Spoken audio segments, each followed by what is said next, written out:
തെണ്ടികളായിട്ടുള്ള ബിസിനസ്സുകാരാ ഈ കസ്റ്റമറുടെ പുറകെ നടന്ന് തെണ്ടുന്ന. നാണമില്ലയോടെ നിനക്കൊക്കെ? അന്തസ്സായിട്ട് ജീവിക്കണം, തെണ്ടിയല്ല ജീവിക്കണ്ടേ. ബിസിനസ്സുകാരെ എന്തിനാ തെണ്ടിയെന്ന് വിളിക്കുന്നത്? നിങ്ങൾ 1 മണിക്കൂർ ഞങ്ങളെ ഇവിടെ വെയിറ്റ് ചെയ്യിച്ചില്ല. അതിന് ബിസിനസ്സുകാരെ തെണ്ടി എന്ന് പറയാൻ ഞങ്ങളൊക്കെ ബിസിനസ്സുകാരാ. മതി, ഞങ്ങൾക്ക് മതിയോ?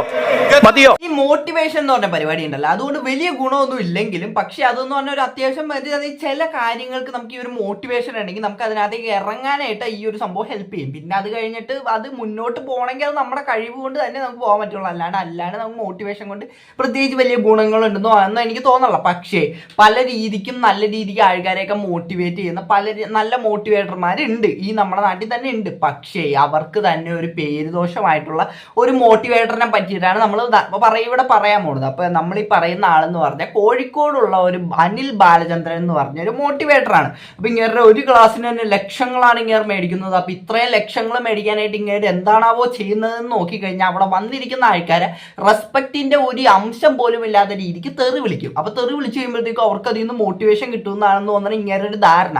അപ്പോൾ ഇങ്ങനെ ഈ ഒരു മോട്ടിവേഷൻ ക്ലാസ്സിന്റെ ഭാഗമായിട്ട് കോഴിക്കോട് വെച്ചിട്ട് ഒരു ബിസിനസ്സുകാർക്കൊക്കെ ഇങ്ങനെ ഒരു മോട്ടിവേഷൻ ക്ലാസ് എടുത്തു കൊടുക്കുന്നതായിരുന്നു. അപ്പോൾ പുള്ളിക്കാരൻ പറഞ്ഞ കുറെ കാര്യങ്ങളാണ് മോട്ടിവേറ്റ് ചെയ്യാൻ വേണ്ടിയാണ് പറഞ്ഞത്. എന്നിട്ട് ലാസ്റ്റ് എല്ലാവരും കൂടെ അവിടെ നിന്ന് ഇറക്കി കൂക്കി ഓടിച്ച് വിട്ട്. അപ്പൊ ഈ പുള്ളിക്കാരൻ അവിടെ പറഞ്ഞ കാര്യങ്ങൾ നമുക്കൊന്ന് കേട്ടു നോക്കാം. ഇത്രയോ ചാട തെണ്ടി വേറെ ഇല്ല എന്ന് ഈ സംഘാടകരുടെ മനസ്സിലുണ്ട്. കാരണം 1 മണിക്കൂർ തീറ്റിച്ച് ഞാൻ കലിപ്പ് തീരും വരെ ഞാൻ നാണം കെടുത്തും കേട്ടോ. ഇത് ഇവിടെ പറഞ്ഞങ്ങ് തീർന്നു. ഇല്ലെങ്കിൽ ഞാൻ ഇവിടെ നിന്ന് അങ്ങോട്ട് ഇറങ്ങിയിട്ട് ഞാനൊരു വീഡിയോ ചെയ്യും. അത് നിങ്ങൾക്ക് ഭയങ്കര ദോഷം ചെയ്യും. മാസങ്ങൾക്ക് മുന്നേ കിട്ടിയടോ ഇന്നത്തെ പൈസ. ഇന്നിപ്പം ഞാൻ പൈസ മേടിച്ചില്ലായിരുന്നെന്ന് ഇരിക്കട്ടെ, ഇതുവരെ ഈ പ്രോഗ്രാം കഴിഞ്ഞ പൈസയെങ്കിൽ ഉച്ചയ്ക്ക് ഞാൻ വെച്ച ജാട വല്ലതും കാണിക്കാൻ പറ്റുമോ? എന്താ ഉച്ചയ്ക്ക് ഞാൻ ജാട കാണിച്ചേ? ഓൾറെഡി കിട്ടാനുള്ള എൻ്റെ വെട്ടി വീണു. ഇനി ഞാൻ പറയുന്നതാ ടേംസ് ആൻഡ് കണ്ടീഷൻ. ഞാൻ പറയുന്നതേ നടക്കൂ. എന്താ എല്ലാവരും ഓടി അങ്ങോട്ട് വന്നേ? കാശ് കൊടുത്തു പോയി. തെണ്ടികളായിട്ടുള്ള ബിസിനസ്സുകാരാ ഈ കസ്റ്റമറുടെ പുറകെ നടന്ന് തെണ്ടുന്ന. നാണമില്ലയോടെ നിനക്കൊക്കെ? അന്തസ്സായിട്ട് ജീവിക്കണം, തെണ്ടിയല്ല ജീവിക്കണ്ടേ. ആ മര്യാദയ്ക്ക് സർവീസ് കൊടുത്തിട്ട് അവന്റെ പുറകിന് കിടക്കുക താങ്ങിക്കൊണ്ട് കാശ് തരാനെന്നും പറഞ്ഞ്. ബിസിനസ്സുകാരെ എന്തിനാ തെണ്ടിയെന്ന് വിളിക്കുന്നത്? നിങ്ങൾ 1 മണിക്കൂർ ഞങ്ങളെ ഇവിടെ വെയിറ്റ് ചെയ്യിച്ചില്ല. അതിന് ബിസിനസ്സുകാരെ തെണ്ടി എന്ന് പറയാൻ ഞങ്ങളൊക്കെ ബിസിനസ്സുകാരാ. മതി, ഞങ്ങൾക്ക് മതിയോ? ചേട്ടന് മാത്രമേ ഇവിടെ ബുദ്ധിമുട്ടുള്ളൂ. ഈ ചേട്ടന് തിരിച്ചു കൊടുക്കാനുള്ള പൈസ ഞാൻ തന്നേക്കാം. ഒന്ന് പോയി തരുമോ പ്ലീസ്? എടോ തനിക്കെന്താണോ? എടോ ഇയാളെ വിളിച്ചോ? ഞാൻ എന്റെ പൊന്ന് ചേട്ടാ, ഞാൻ ചേട്ടനെ വിളിച്ചോ? ആ സംഘാടകർ ആരെങ്കിലും ഉണ്ടെങ്കിൽ ഒന്ന് വിളിച്ചോണ്ട് പോകും പ്ലീസ്.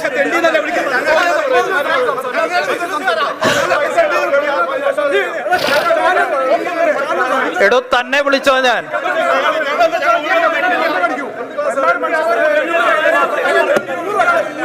ശരി ഓക്കെ.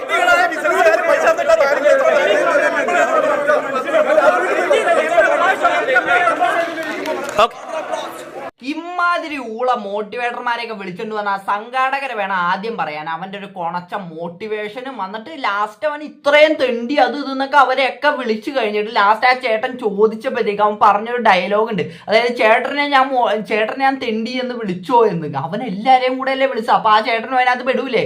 എന്ത് ഇമാതിരി, അതായത് ഇത്രത്തോളം ദാരിദ്ര്യം പിടിച്ച മോട്ടിവേറ്റർമാരെയൊക്കെ, അതായത് ആ ഒരാളെ ഇങ്ങനെ തെറി വിളിച്ചിട്ട്, അതേപോലെ ഇപ്പൊ നമ്മുടെ ബിസിനസ്സുകാരെയൊക്കെ ഒരു ഇച്ചിരി വില പോലും ഇല്ലാണ്ടാണ് അവനൊക്കെ സംസാരിച്ചത്. നമ്മൾ മുമ്പിലിരിക്കുന്ന ഒരാൾക്ക് ഒരു ഇത്തിരി റെസ്പെക്ട് കൊടുത്തിട്ട് വേണം നമ്മൾ എന്തൊരു കാര്യം വേണമെങ്കിലും പറയാൻ. ഇപ്പൊ ഇവനെ പോലുള്ളവന്മാരൊക്കെ എങ്ങനെയാണോ ഇത്ര ലക്ഷങ്ങൾ മേടിക്കാൻ മാത്രം ഇവനൊക്കെ എന്താണ് കാണിക്കുന്നത്? ഈ സംഘാടകരൊക്കെ എന്തറിഞ്ഞിട്ടാണ് ഇവനെയൊക്കെ വിളിച്ചുകൊണ്ട് വരുന്നത്? ഇപ്പൊ ഇത്രയും ലക്ഷങ്ങളൊക്കെ കൊടുത്ത് വിളിച്ചുകൊണ്ട് വരുന്നതുകൊണ്ട് തന്നെയാണ് അവന്റെ ഈ കൊണച്ച ജാട അവിടെ നിന്ന് ഇവരൊക്കെ കാണാനായിട്ട് ഇടയായതും. ലാസ്റ്റ് ഇപ്പൊ കിട്ടേണ്ടതൊക്കെ കിട്ടിയില്ല. കാര്യം ആ ഒരാളെ ആദ്യം എണീറ്റ് നിന്ന് പറഞ്ഞത്. അപ്പൊ പറഞ്ഞപ്പോഴത്തേക്കും അവൻ ആ ഒരാളെ അവിടെ ഇരുത്താൻ നോക്കി. അപ്പൊ എല്ലാവരും കൂടെ ആ പുള്ളിക്കാരനെ സപ്പോർട്ട് ചെയ്ത് വന്ന്, അതുകൊണ്ടിട്ട് അവൻ അവിടെ നിന്ന് നാണം കെട്ട് ഇറങ്ങി പോകേണ്ട ഒരു അവസ്ഥ വന്നു. അപ്പൊ ഇത്രത്തോളം അവൻ ആട്ടി ഇറക്കി വിട്ട്, കാര്യം അവനത് ഡിസർവ് ചെയ്യുന്നുണ്ട്.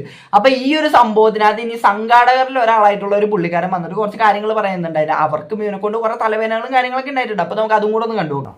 പുള്ളിയുടെ പ്രതിഫലം പുള്ളി പറഞ്ഞിരിക്കുന്നത് 4 lakh rupees ആയിരുന്നു. അത് ഞങ്ങളുടെ അക്കൗണ്ടിൽ കൂടെ 4 lakh എമൗണ്ട് പ്ലസ് GST കൊടുത്തിട്ടുണ്ട്. പുള്ളി പകരം മറ്റൊരു കാര്യം കൂടി പറഞ്ഞിരുന്നു. കോഴിക്കോട് അങ്ങേരുടെ മുഖം മാത്രമേ ഉണ്ടായിരുന്നുള്ളൂ. പണ്ട് ശ്രീനിവാസ് ഒരു സിനിമയിൽ പറഞ്ഞാൽ എൻ്റെ മുഖം എൻ്റെ ഫ്ലെക്സ് എന്ന് പറഞ്ഞാൽ ഞങ്ങൾ അത്രയും പ്രൊമോഷൻ കൊടുത്തിട്ടുണ്ട്.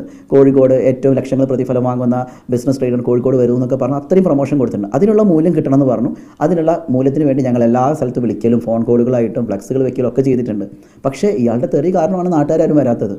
അത്തരം ഓഡിയൻസ് അങ്ങേരെ എക്സ്പെക്ട് ചെയ്ത ഓഡിയൻസ് അവിടെ എത്തിയിട്ടില്ല. കാരണം അങ്ങേരെ തന്നെ സോഷ്യൽ മീഡിയയിൽ എത്തിയിട്ടുണ്ട് അടുത്ത ദിവസം ഞാൻ 5000-ലും കൂടുതൽ ആൾക്കാർ പങ്കെടുക്കുന്ന ഒരു പരിപാടിയിൽ പോവുകയാണെന്ന്. പക്ഷേ അത്ര ആൾക്കാരില്ല. എല്ലാ ചാനലിലടക്കം പരസ്യങ്ങൾ പോയിട്ടുണ്ട്. എന്നിട്ട് പോലും ആൾക്കാർ വരുന്നില്ല എന്നുണ്ടെങ്കിൽ അത് നമ്മുടെ മാത്രം പ്രശ്നം കൊണ്ടല്ല, അങ്ങേരുടെ ഇൻസ്റ്റാഗ്രാമിലും ഫേസ്ബുക്കിലൊക്കെ തെറിയഭിഷേകമാണുള്ളത്. അതുകൊണ്ടാണ് ആൾക്കാർ അതിൽ പങ്കെടുക്കാത്തത്. ബാക്കി എല്ലാ പ്രോഗ്രാമും ആൾക്കാരുണ്ട്, ക്രൗഡഡ് ആണ്. ഇല്ല, കൃത്യസമയത്ത് വന്നില്ല. പുള്ളി 1:45 എത്തുമെന്ന് പറഞ്ഞിരുന്നത് 2 മണിക്ക് നമുക്ക് പ്രോഗ്രാം സ്റ്റാർട്ട് ചെയ്യാൻ പറ്റുമെന്നും. പക്ഷേ അങ്ങനെ കുറേ കണ്ടീഷൻ ആയിരുന്നു. 14 വയസ്സിന് താഴെയുള്ള കുട്ടികൾ ഉണ്ടാവാൻ പാടില്ല, വൺസ് ക്ലാസ് തുടങ്ങിക്കഴിഞ്ഞാൽ ആരും അകത്തേക്ക് വരാനും പാടില്ല, പുറത്തേക്ക് പോകാനും പാടില്ല, അങ്ങനെയൊക്കെ വൻ റെസ്ട്രിക്ഷൻസ് ആയിരുന്നു പുള്ളി നമ്മളോട് പറഞ്ഞത്. അത് കാരണമാണ് ഞങ്ങൾ 1:45 എന്ന് പറഞ്ഞത്. പക്ഷേ 2 മണിയായിട്ടും പുള്ളി എത്തിയില്ല. അതിനിടയിൽ 2:45 വരെ ഞങ്ങളെ കൊണ്ട് തീറ്റിപ്പിച്ചു. കാരണം അദ്ദേഹം ട്രൈപ്പൻ്റെ ഹോട്ടലിലായിരുന്നു റൂം എടുത്തിരുന്നത്. അവിടെ അദ്ദേഹം പുറത്തേക്ക് വരുന്നില്ല. അങ്ങനെ ക്ലാസ് എടുക്കില്ല, ഫണ്ട് ഫുൾ റീഫണ്ട് ചെയ്യാം. ഞാൻ വിചാരിച്ച രീതിയിൽ ഓഡിയൻസ് എത്തിയിട്ടില്ല. പുള്ളി വിചാരിച്ചിരിക്കുന്നത് മൊത്തം പരിപാടിയുടെ ആളുകളും അന്നത്തെ ദിവസം വരുന്നതാണ്.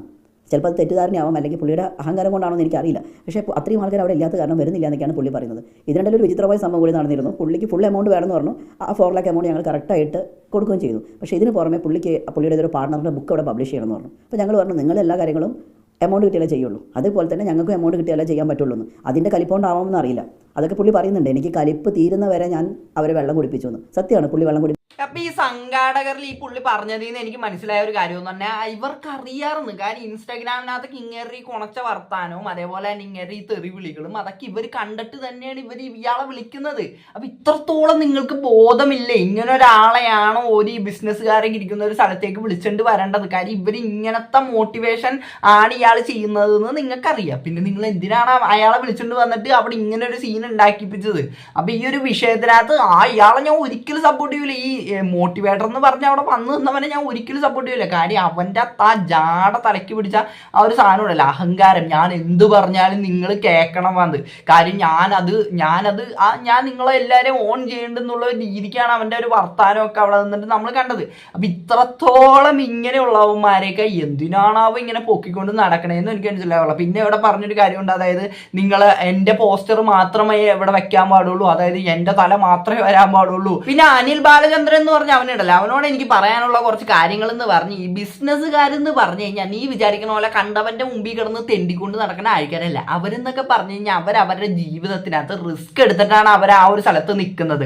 അവരെത്രത്തോളം സക്സസ്ഫുൾ ആയിട്ടുണ്ട് ഇല്ല എന്നുള്ളതല്ല, അവർ ആ ഒരു റിസ്ക് എടുത്തു അവരുടെ ലൈഫിനകത്ത്. ഇവിടെ പലരും ചെയ്യാത്ത കാര്യമാണ്. പലരും ഇവിടെ ഈ 5 തുടങ്ങി 9 തുടങ്ങി 5 വരെയുള്ള പണിയെടുത്ത് ജീവിക്കുമ്പോഴത്തേക്കും അവരാണെങ്കിൽ അവരുടെ ലൈഫ് ഇങ്ങനെ പോയാൽ പോരാ, അവർക്കൊരു ബെറ്റർ ലൈഫ് വേണം എന്നൊക്കെ പറഞ്ഞിട്ട് അവര് റിസ്ക് എടുത്തവരാണ്. അപ്പൊ അങ്ങനെയുള്ളവരെ തെണ്ടി എന്ന് വിളിക്കാൻ നീ ഏതാണ് എന്നാണ് എനിക്ക് അവനോട് ചോദിക്കാനുള്ളതും എനിക്ക് അവനോട് പറയാനുള്ളതും. കാര്യം ഇതൊന്നും അറിയാത്ത ഒരുത്തനാണ് ഇവൻ. അപ്പൊ അവനെ പോലുള്ളവന്മാർക്ക് നമ്മൾ ഗീവ് റെസ്പെക്ട് ടേക്ക് റെസ്പെക്ട് എന്നല്ലേ, അവനൊരു റെസ്പെക്ട് അവിടെ കാണിച്ചിരുന്നെങ്കിൽ ഞാനും പറയുന്നതിനകത്ത് ആ ഒരു റെസ്പെക്ട് കൊടുത്തേനെ. എന്നാലും നമുക്കൊരു വീഡിയോയിൽ കൂടെ പറയാൻ പറ്റുന്നതിന് ഒരു പരിധി ഉണ്ട്. അതുകൊണ്ടാണ് ഞാൻ ഇത്രയും പറഞ്ഞിട്ട് നിർത്തുന്നത്. അല്ലെങ്കിൽ നല്ല ഇതെന്റെ വായന്ന് വരുന്നുണ്ട്, പക്ഷെ അതൊന്നും ഞാൻ പറയുന്നില്ല. അപ്പൊ എന്താണ് കണ്ടിട്ട് നിങ്ങൾക്ക് പറയാനുള്ളത്? ഈ വീഡിയോയുടെ താഴെ കമന്റ്. അപ്പോൾ വീഡിയോ ഇഷ്ടപ്പെട്ടാൽ മാത്രമല്ല സബ്സ്ക്രൈബ് ചെയ്യാം. എല്ലാവർക്കും അടുത്തൊരു വീഡിയോ കാണുന്നതായിരിക്കും.